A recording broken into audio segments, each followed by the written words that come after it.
Welcome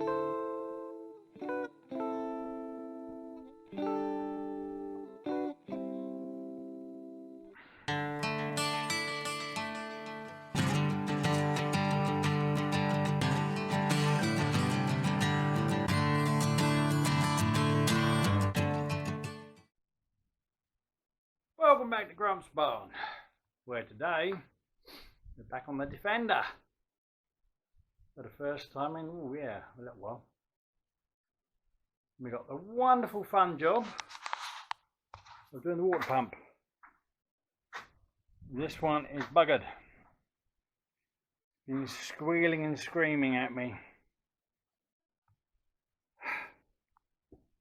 Now, shouldn't be too bad a job, but it can be a complete and utter fucking nightmare. We shall find out. Yep.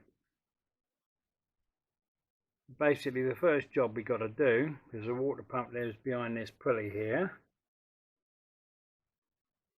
is we need to loosen off the bolts on this pulley and also the pulley down below it, which is the one on the power steering pump. Always loosen these with the belt still on, because that way it stops the thing spinning.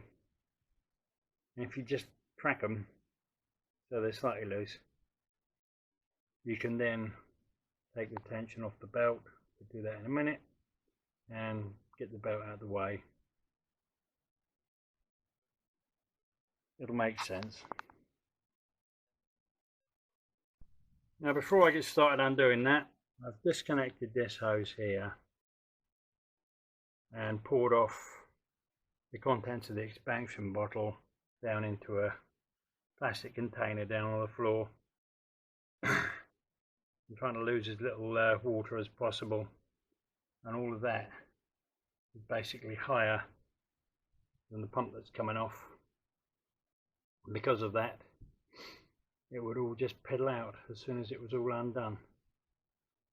I don't mind losing what's inside the pump. I want to try and not to lose too much else. I don't want to completely drain the fluid, because I don't have any more antifreeze at the moment. Yeah, I forgot to buy some more. Never mind. Alright, next thing I'm going to do, actually, to make this a bit easier on myself, is I'm going to take this top hose off. Give myself a little bit of working room. Right, they're all loosened now. Turn these by hand now. Get them off. Very easy.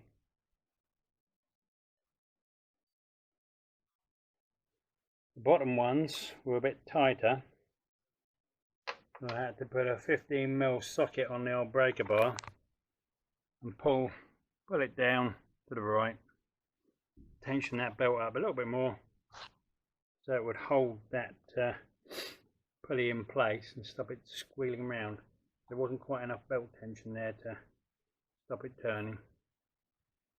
But those are undone. And what I'm going to do is I shall release the tension on the belt, which is just a case of pulling this to the left. As you see, the tensioner comes up as you do that, and you can then release the belt from around the pulleys. There we go. That's the belt fully released. I'll get it off out of the way now. That doesn't annoy the hell out of me in future. I shall just leave that hanging down there for now. And now I need to take off both these pulleys completely. You have to take the bottom pulley off because there are a couple of bolts that hold the bottom of the water pump on down where my finger is. You can't actually get to while that pulley's in place. They're just behind it. Alright, let's get these pulleys off. You should make a note of which way this pulley comes off for the power steering pump, because it has to go on the same way it came off. Quite easy to tell. If you look at the back of it, you should have a little triangle there, which is where it's been sitting against the actual water pump. Power steering pump.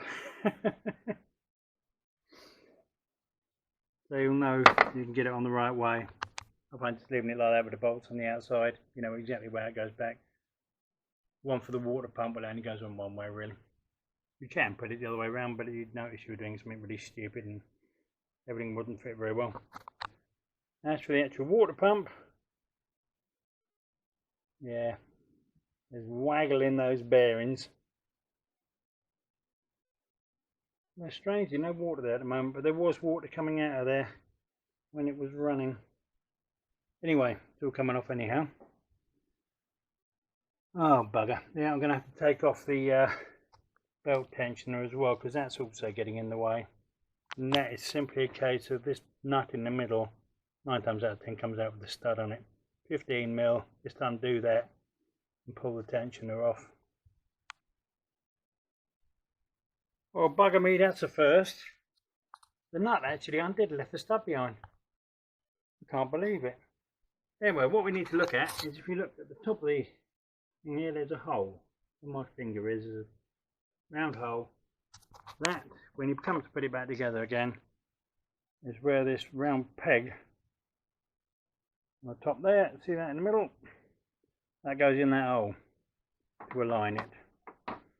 And now I've got to fish out the nut, because I was expecting a whole lot to come out, like it normally does on this motor. It's fallen down inside the radiator cowl, so I'm going to have to fish that out. Lovely. Well, bugger me if I didn't just find something that could have caused me big problems. Something I'm going to have to repair. This top hose that goes into the head over there, I've just had to take it off. Wasn't going to, I was just going to move it out of the way, but I felt something underneath. Look at that. Fucking thing's been catching. Very lucky that hadn't rubbed through. Fuck's sake. It's been catching on the pulley. It shouldn't even be in a position where it could catch on the pulley. And it was clamped into its holder here, like it's supposed to be, to keep it out of the way. Well, I never.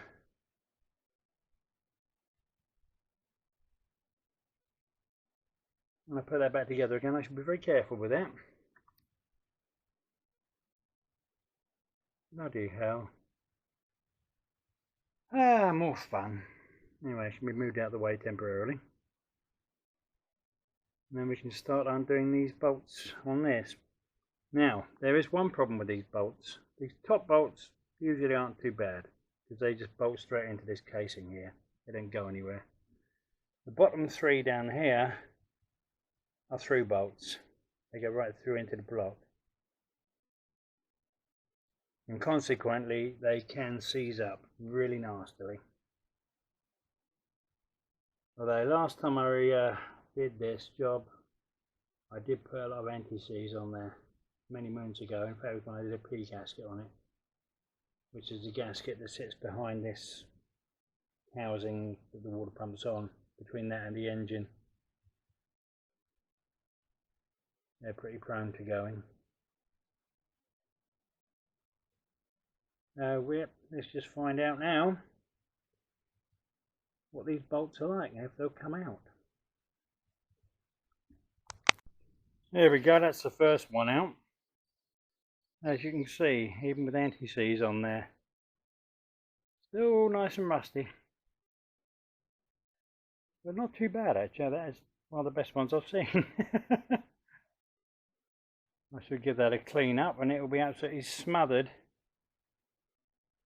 in the proper anti-seize that I've got, rather than that which is copper grease and those that I put on there all those years ago.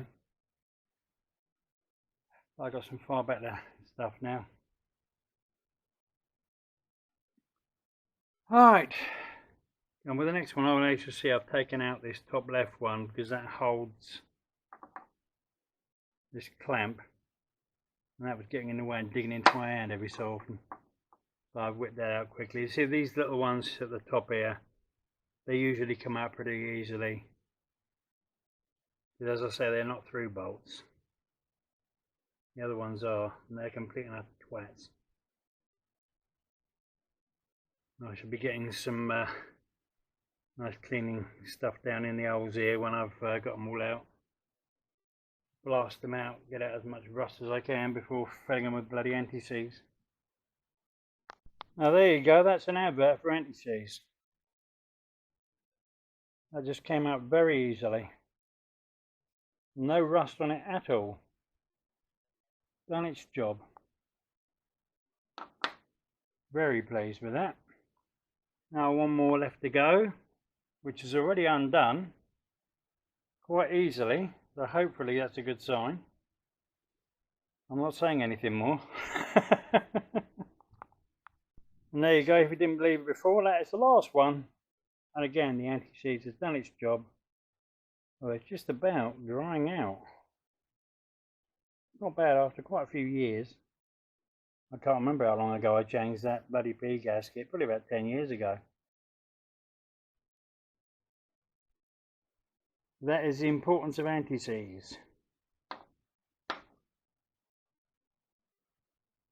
Now, check out this one and these other ones, which should hopefully not be too bad. Hopefully. We will find out in a second. There we go. A little bit of rust on there. Make sure I put a little bit of extra anti-seize on these ones when they go back in. But it all came out very easily. Everything's just going to need a slight clean up. 2 more bolts to come out, and then I can lever this off. There's a point here between these 2 bits where you can get something in there. Just give it a gentle lever to take it off. That is actually made for that job. Don't try and lever it anywhere else, you'll damage something. There we go, one water pump off. Gasket's still sitting on there. I have to take that off in a second. I've just given this a spin and that bearing is rough. I don't know if you'll be able to hear it. Oh. If I can get it anywhere, I can do it. Bloody moving now.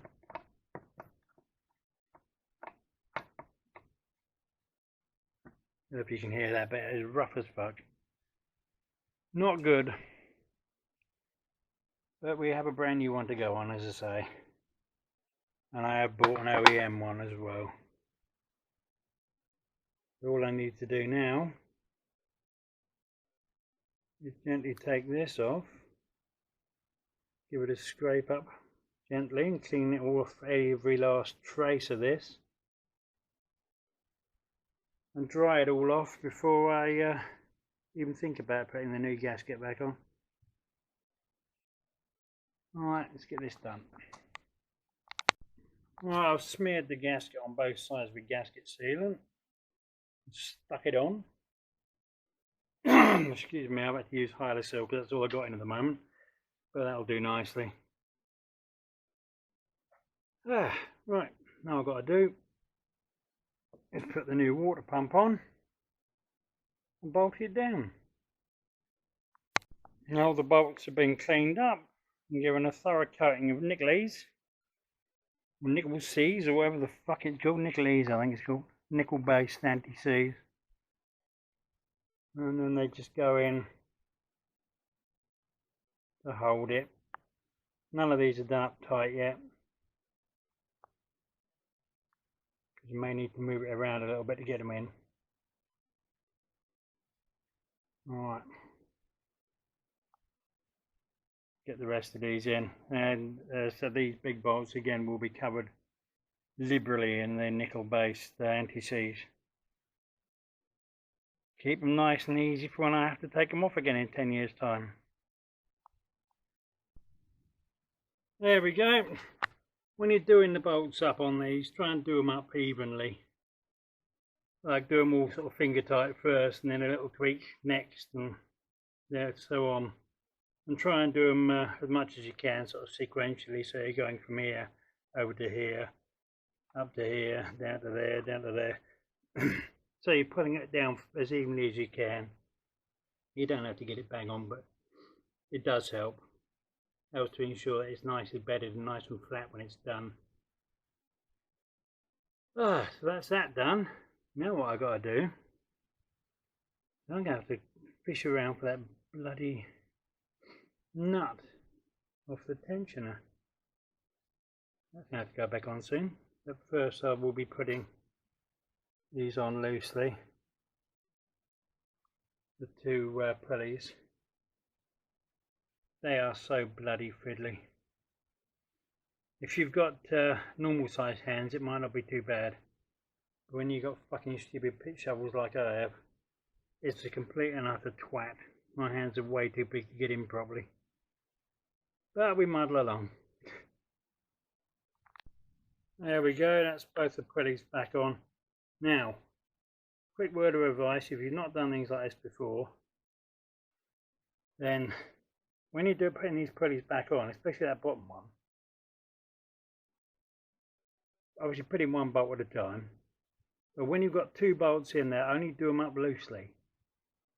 Otherwise you may not be able to get the third bolt in, because sometimes the pulley has to move around a little bit just to line up properly with the third hole. So get them all three of them in before you tighten it down in any way. And these are only tightened down to just past hand tight for now. Once I've got the tensioner back on, which I'm about to do, excuse me, then I shall put the belt back on, and with that we can then hold it under tension to tighten these up. They're only about 10 foot-pounds, something like that. Not very tight. Just do them to finger tight and then just tweak them a teeny bit and you'll be there. Don't reef on the bloody things, or you'll either snap them or they won't ever come off again without being snapped off. Right, let's get this tensioner back on. Another quick reminder, there you go, you can see that there. Tensioner is now sitting on its stud. If I line it up here, you can see the little peg is about to go in the hole, and there it goes. If that peg is not in that hole, it won't go in and sit flush. That allows the spring to tension up within it, so it holds the belt tension. Yeah, so don't forget that one. There we go, all back together. Everything tightened down. Now all I've got to do is put the hoses back on, get some fluid back in here and leave it up. Right, well that's me done for today. Got all the hoses back on, made sure nothing's touching anywhere. Bloody thing. And to make sure that the heater feed hose that goes over near the head, make sure this is not touching here anymore. Now, quite a bit off it thankfully. I've had to bend up the bracket it was sitting on. I don't know if you can see in there. It's now got clear. It's very hard to see it now, but there is clearance. All of about 1/4 of an inch, something like that. But that's more than enough. Because I had nothing before, obviously it was touching on the damn thing. I don't know. All good, clean fun. Right, well that's me done with this bugger. Managed to save enough of that coolant. They needed a bit of water, but I will do a full coolant change like later in the year. Before it gets cold, make sure we've got more than enough antifreeze in it. Needs it up here. Right then people, that's me done for today. Next job will be something on the freeloader. Probably finally that bloody handbrake cable. Or cables, two of the damn things. And I've also got to put a new motor in the driver's door for the window. But I don't know if I'll bother filming that because I did the other side. Anyway, that's me for now. Thanks for watching and I'll see you soon. Bye.